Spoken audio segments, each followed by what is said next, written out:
Ce que vous allez découvrir n'est pas un blockbuster hollywoodien. C'est une œuvre indépendante, née de l'imagination d'un créateur, façonnée avec les outils de son époque. À la croisée du comics et du cinéma, ce récit prend vie sous une forme nouvelle, un graphique cosmic film, un langage hybride où la narration visuelle et la mythologie cosmique ne font qu'un.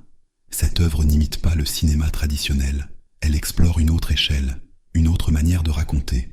Jugez cette œuvre pour ce qu'elle est, une création libre, expérimentale et épique, ancrée dans un univers original. Tout ce que vous allez découvrir relève de la fiction et ne doit pas être confondu avec la réalité. Bienvenue dans l'univers de Titanoborg, préparez-vous à l'émerveillement.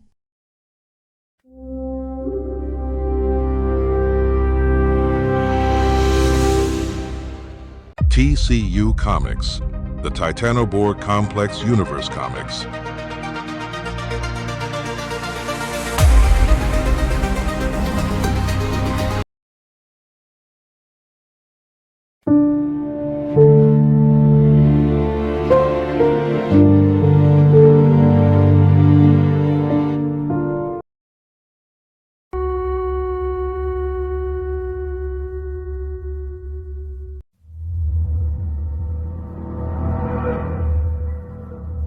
Je suis Naratorux, l'énonciateur des mondes.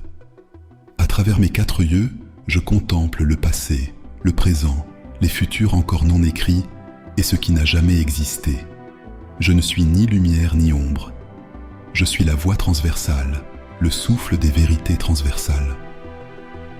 Aujourd'hui, à l'aube de la première guerre multiverselle, je vous invite à marcher aux côtés du Titanoborg et de ses alliés.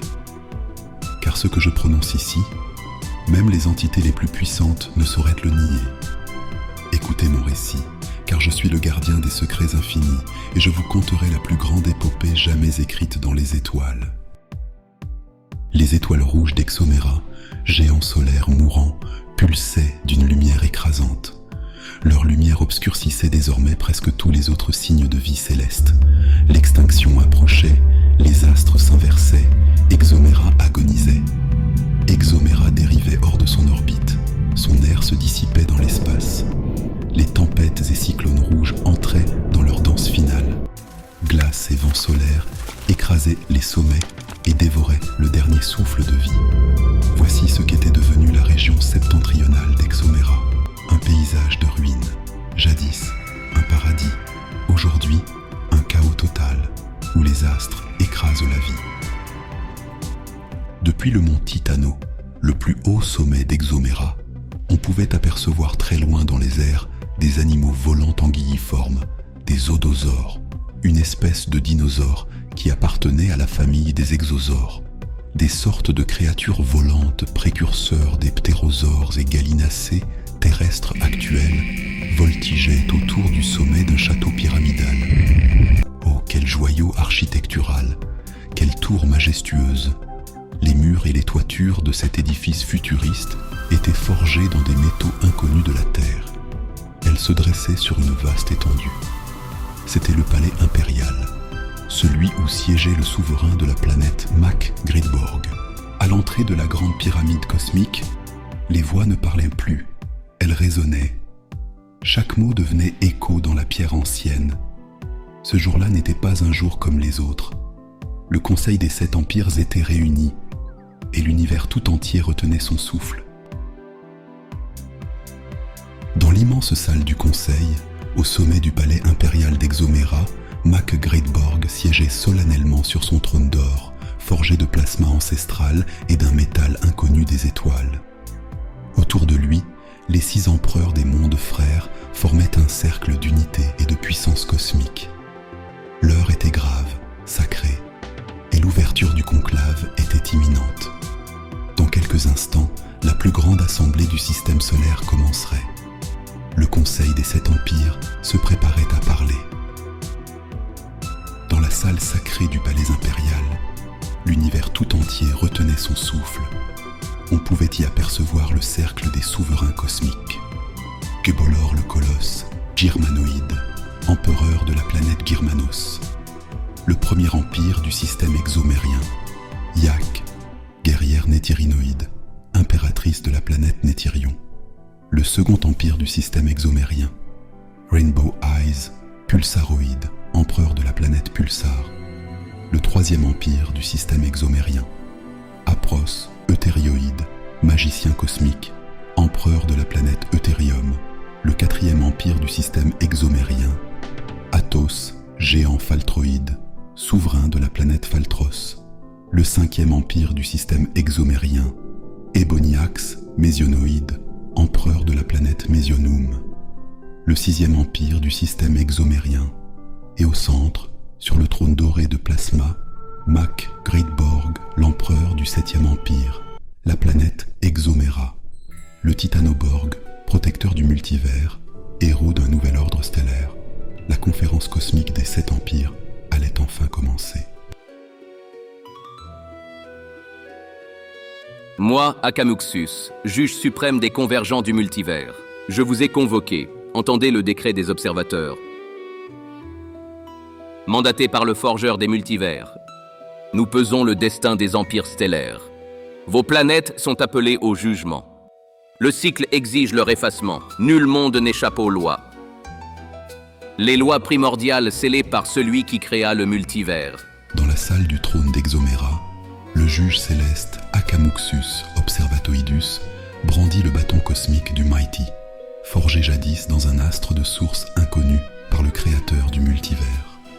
Cet artefact sacré renfermait une énergie qui dépassait l'infini et portait, à lui seul, la mémoire des lois universelles. À travers sa lumière bleutée palpitaient tous les mondes possibles, et le destin du multivers entier semblait se suspendre à cette unique étincelle. Le Mighty, être doté d'une puissance au-delà de l'infini, représentait l'entité responsable de la création du multivers tout entier. Le juge céleste Akamuxus transmit ensuite le joyau cosmique à Pacesus Observatoidus, l'exécuteur des décisions des observateurs du multivers, afin qu'il le remette à Mac Greatborg, le Titanoborg. Je te confie le cosmoïte, guide des mondes et des destins, Titanoborg. Merci, observateur du multivers. J'honorerai vos attentes cosmiques. Cette arme fut confiée par le Mighty. Elle deviendra votre gouvernail du temps, votre boussole spatio-temporelle.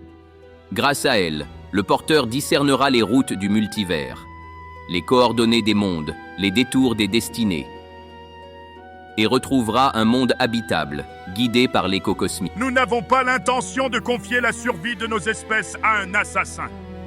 Il a monté un coup d'État contre son oncle Tyrannoxus.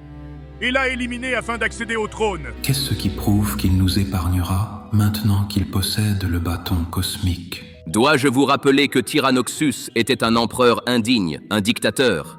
En réalité, nous sommes au courant de votre machination secrète. L'Assemblée du Mal, votre secte maléfique, vénérant Malephirox. Greatborg n'a jamais eu l'intention de tuer Tyrannoxus. La mort de ce tyran sanguinaire fut accidentelle, mais nécessaire. Vos esprits sont trop faibles face à nos consciences cosmiques infinies. Les 5 observateurs du multivers se raclèrent successivement leur gorge, puis se concertèrent pendant quelques minutes. Le débat est clos. Le Titanoborg sera le gardien du cosmoïte. Telle est la volonté du forgeur des multivers. Alors qu'il relève le défi de nous affronter dans des duels à mort. S'il triomphe, alors il conservera le bâton cosmique. S'il périt, vous nous remettrez le cosmoïde sans objection. Déconcertés, les observateurs du multivers restèrent perplexes avant de finalement se décider à superviser les duels. La première bataille opposa l'empereur d'Exomera au souverain de Girmanos. À l'aide de leur pouvoir cosmique, ils se téléportèrent sur l'un des satellites de la planète. J'espère que ton peuple te regarde, Titanoborg. Prépare-toi à sombrer. Je suis le Titanoborg, le cyborg cosmique. Ne l'oublie jamais, Gébolor. Gébolor prit le Titanoborg par surprise en lui assénant un coup de poing colossal sur l'épaule gauche. Le choc fut tel que Mac fut propulsé hors de l'astre et renvoyé directement sur sa terre natale. Tu vas goûter à la puissance d'Exomera. Fonçant droit vers le le satellite, il était tel un éclair cosmique. Grâce à son champ magnétique télékinétique, il attira le colosse à lui. Il ressortit ses 2 poignards cosmiques et frappa le germanoïde. La vitesse créa un écho bleu, illusion d'une 3e lame. Mais Gébolor se régénéra aussitôt grâce à son facteur guérisseur cosmique. Je suis Gébolor, la puissance incarnée. Tu ne m'arrêteras jamais, Titanoborg. En colère, le colosse germanoïde envoya une rafale énergétique de rayons gamma vers le Titanoborg. Greatborg absorba cette énergie puis contre-attaqua avec sa fameuse explosion énergétique de source inconnue. Le Titanoborg emprisonna ensuite le colosse germanoïde dans un dôme d'antimatière. Il expédia ensuite le germanoïde dans la zone sombre, une dimension au-delà de l'espace-temps.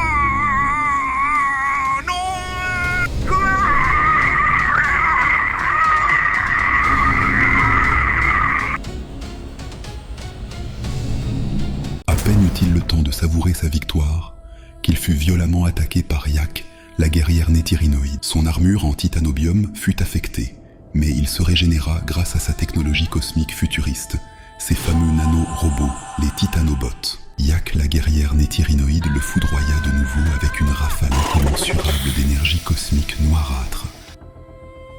Je suis la lumière de l'espoir, et je ne laisserai pas les ténèbres consumer cet univers. Le Titanoborg élabora immédiatement une entropie cosmique singulière avant d'asperger la néthyrinoïde avec cette surpuissante énergie.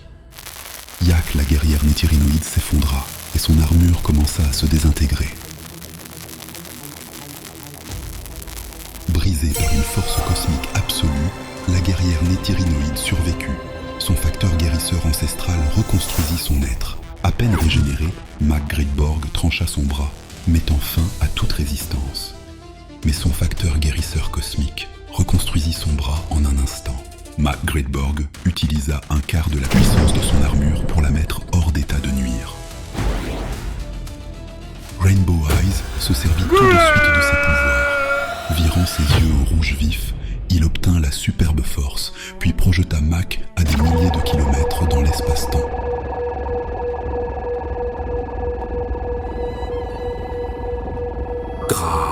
Tu ne me vaincras pas si facilement, Rainbow. Mac se téléporta vers son antagoniste et lui asséna un coup de pied si puissant qu'on l'entendit jusqu'au 7 empires.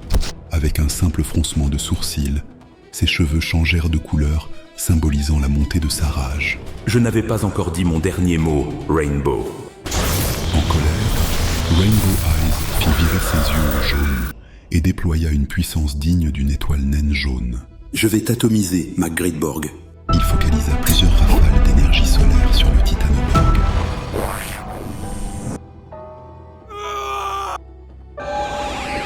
Mac s'écroula, son blindage en titanobium. Un métal extraterrestre ultra résistant commença à se désintégrer, mais il activa ses titanobots ou titanoïdes, des nanorobots cosmiques futuristes qui composaient de son organisme pour générer une nouvelle armure. Tu n'as encore rien vu, Rainbow Eyes.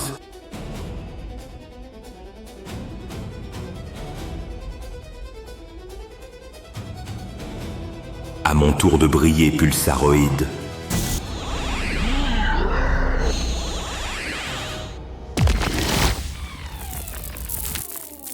Rainbow Eyes fit virer ses yeux au violet et utilisa ses pouvoirs psioniques pour infiltrer l'esprit de Mac. Je vais plier ton esprit à ma volonté, Titanoborg. Les facultés de Mac déclinèrent sous l'attaque psychique.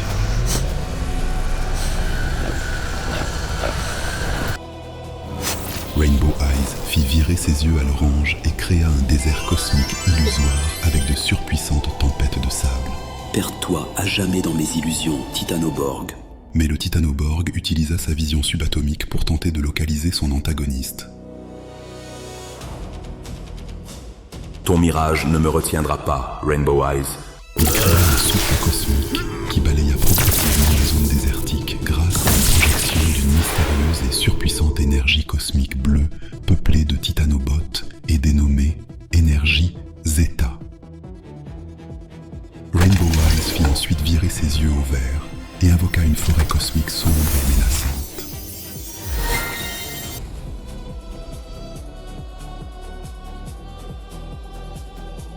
Mac se servit de sa vision nocturne pour se repérer dans cette vaste jungle cosmique ténébreuse. Rainbow Eyes abattit d'énormes arbres cosmiques sur Mac grâce à sa télékinésie céleste.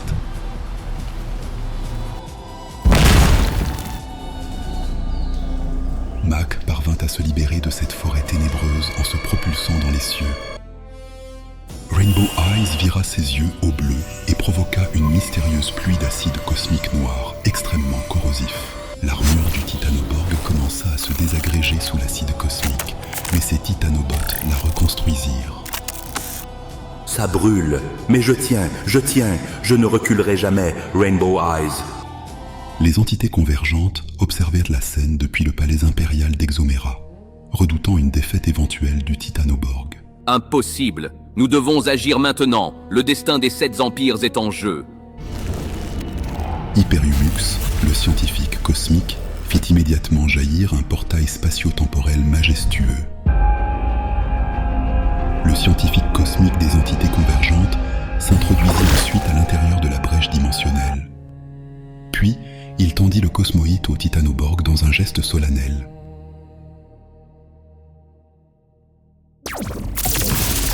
Mac, armé du bâton cosmique, projeta une rafale colossale qui terrassa Rainbow Eyes. Que la lumière du multivers te juge, pulsaroïde. Car aucune illusion, ni domination ne peut triompher face à la vérité cosmique. Ton règne s'arrête ici.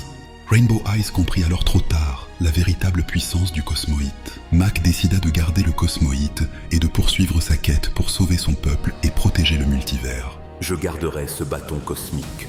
Tant qu'il brillera, mon peuple ne tombera pas, et le multivers ne sera jamais sans défense. Il déclara pouvoir affronter simultanément les 3 autres empereurs restants. Qu'ils viennent, je suis prêt à les affronter tous. Ma lumière est prête, elle ne reculera jamais.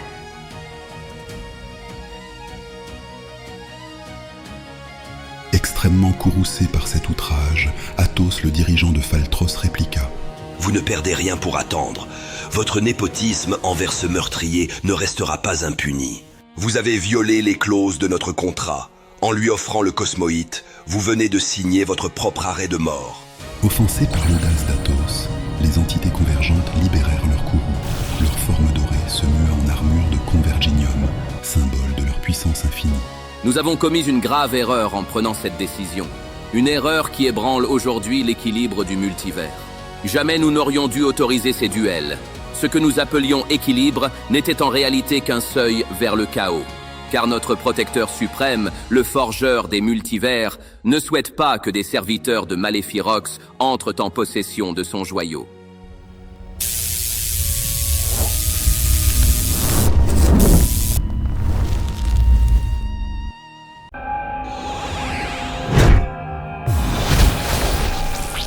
Ayant remarqué un moment d'inadvertance de son antagoniste, Eboniax lança sa hache cosmique noire qui transperça l'armure de Mac Gretborg. La matière noire de la hache cosmique d'ébène commença à éroder progressivement l'armure du Titanoborg. Mes molécules cosmiques brûlent, mais je tiens. Je ne capitulerai jamais, mes ionoïdes. L'empereur à la hache de matière noire expliqua alors au Titanoborg que son arme cosmique pouvait détruire toute cellule vivante. Lorsque la toxine aura fini de consumer ton corps, tu seras condamné à la zone obscure. Échange le cosmoïte contre l'antidote Titanoborg. Mais le Titanoborg refusa catégoriquement. Jamais. Ton poison cosmique ne m'arrêtera pas, mes ionoïdes. Je suis le Titanoborg, et aucune ombre ne triomphera de la lumière cosmique tant que j'existe dans ce multivers. Il essayait à maintes reprises de se relever, mais trébuchait encore.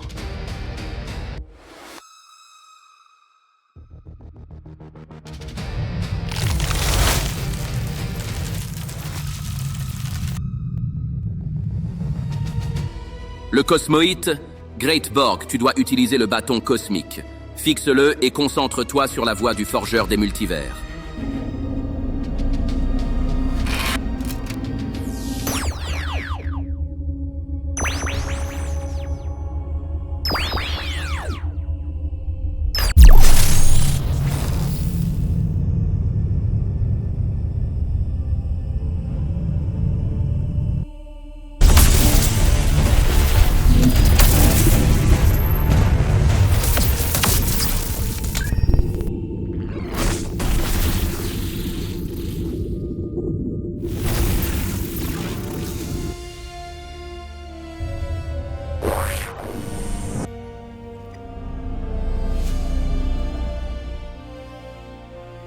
Ton venin a perdu son effet, Mésionoïde. Tu frappes une force qui te dépasse. Je suis au-delà de ton arme et de ton destin.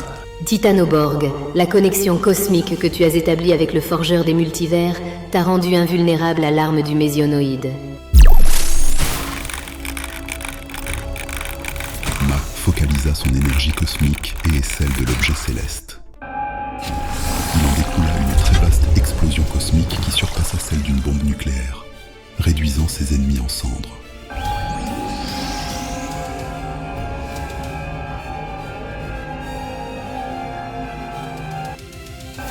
Après avoir triomphé de ses antagonistes, le Titanoborg voulut se servir du joyau cosmique pour réparer les 7 exoplanètes. L'arme ne peut réparer une planète que si son étoile est encore une naine jaune, Titanoborg.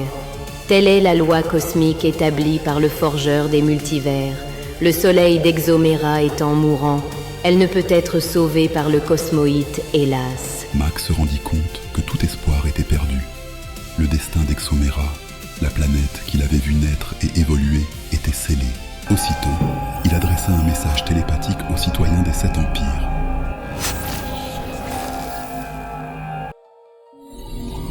Dans son annonce, il leur demandait de se réunir de toute urgence sur le 7e empire, la planète Exoméra. Des centaines de races extraterrestres reçurent à son appel, parmi lesquelles des pulsaroïdes, faltroïdes, mésionoïdes. Il vola ensuite dans le vide spatio-temporel, à une vélocité avoisinant la célérité lumineuse. Toute l'exoplanète était inondée de vaisseaux spatiaux.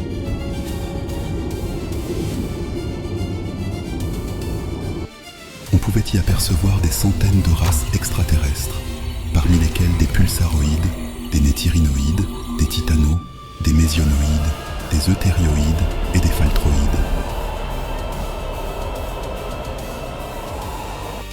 D'innombrables espèces extraterrestres affluèrent vers le palais impérial.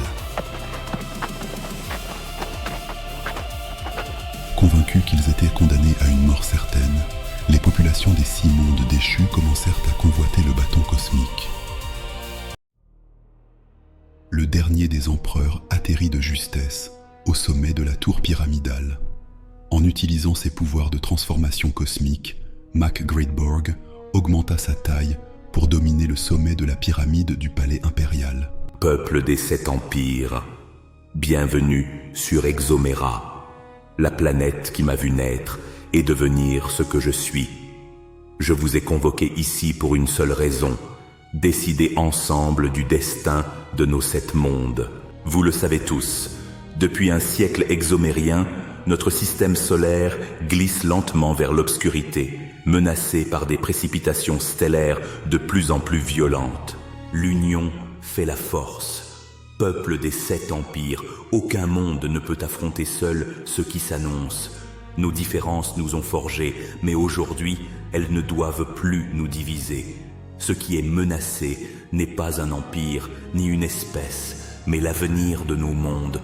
Faites-moi confiance, non pour me suivre, mais pour avancer ensemble. Unis, nos espèces survivront. Divisés, tout s'éteindra.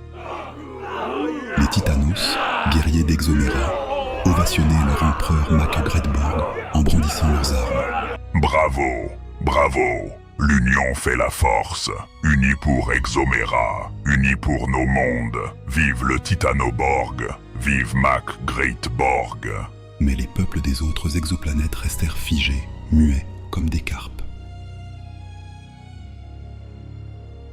Soudain, ils commencèrent à lui vociférer d'affreuses avenirs. Soudain, ils décidèrent de se rebeller pour s'emparer du bâton cosmique. Une grande guerre aérienne et terrestre éclata.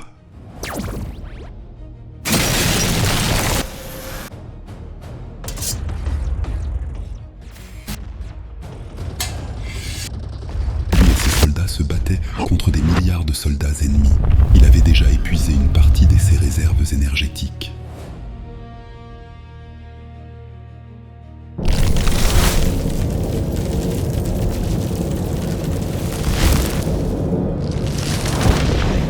Au même moment, Murmoïd, fils de Rainbow Eyes, décida de prendre sa revanche.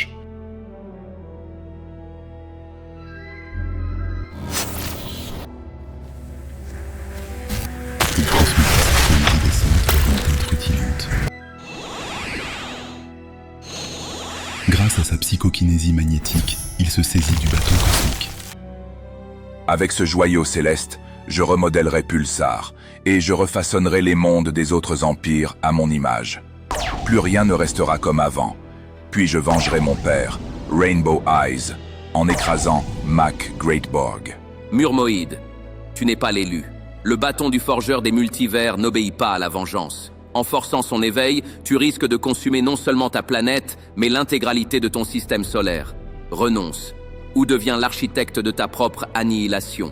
Il modifia la hauteur de l'objet céleste, puis l'ancra définitivement au sol.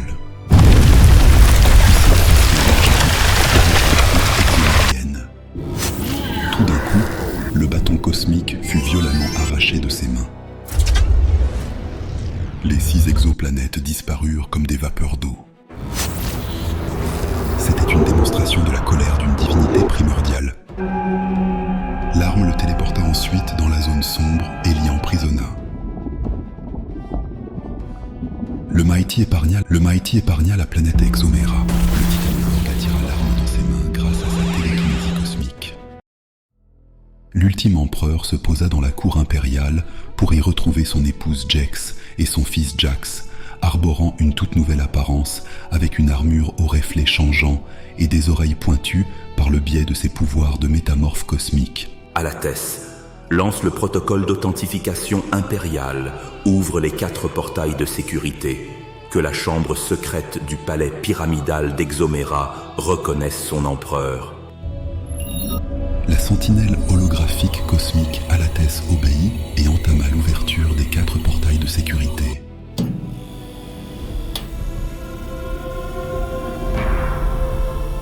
Max s'introduisit dans la salle cosmique. Jax, mon fils, n'oublie jamais ceci.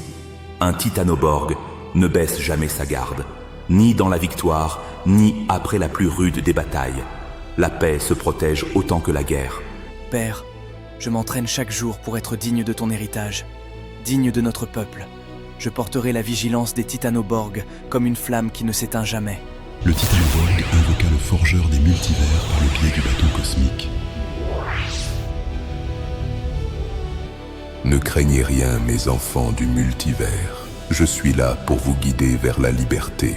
Nous t'avons confié cette arme, car nous vîmes en toi l'esprit d'un guerrier infaillible, non pour ta force, mais pour ta maîtrise.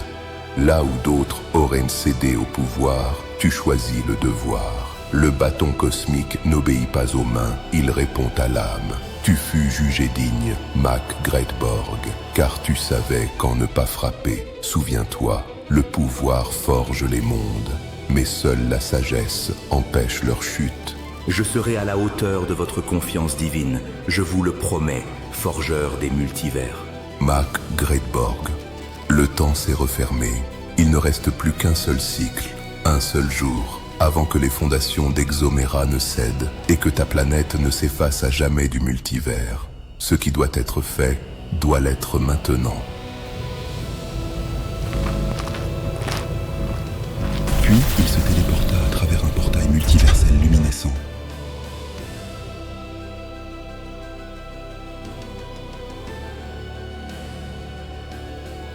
En fusionnant avec l'essence du bâton cosmique, Mac Greatborg accéda à la puissance ultime de l'énergie Zeta. Son armure évolua au degré B, scellant à jamais son destin et celui de son peuple.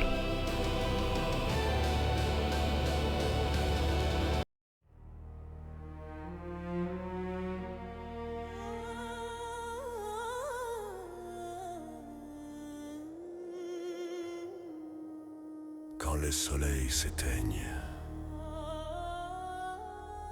un destin s'illumine.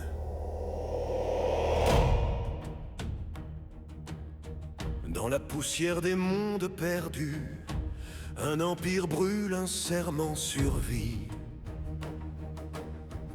Le choc des géants déchire la nuit, mais un héros refuse l'oubli. Et même si Exomera tombe, même si les cieux se brisent, une lumière traverse les ombres, un seul nom refuse de plier. Mac Greatborg, Titanoborg, debout dans le vent cosmique,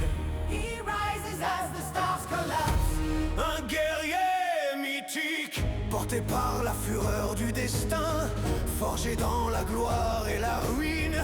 He's the shield beyond the end, the last spark divine. Les empires s'effondrent, les tyrans se lèvent, le cosmos retient son souffle brisé. Mais dans la chute d'un monde en fièvre, un cœur d'acier refuse de céder. Même propulsé dans l'abîme, il renaît parmi les flammes. Là où tout espoir vacille, il rallume l'âme d'Exomera. Greatborg, Titanoborg debout contre l'impossible. His roar shakes the void. Un courage invincible. Quand la dernière étoile s'éteint, il brandit la force du destin.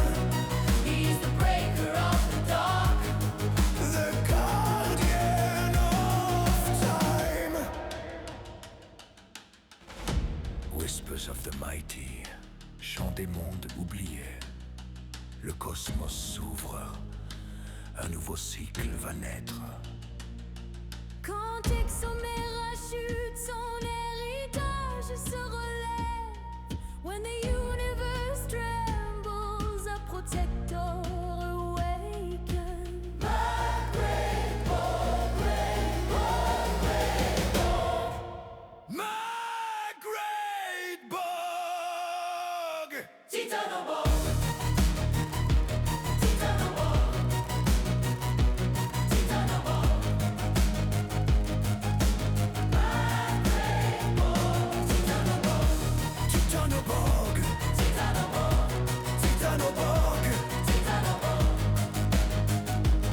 Le combat ne fait que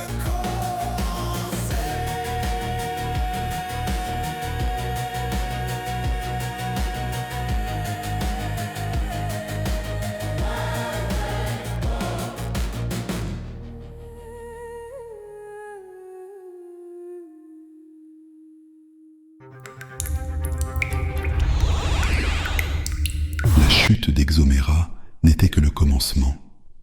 Lorsque les mondes vacillent, lorsque les étoiles se taisent, certains destins refusent de disparaître.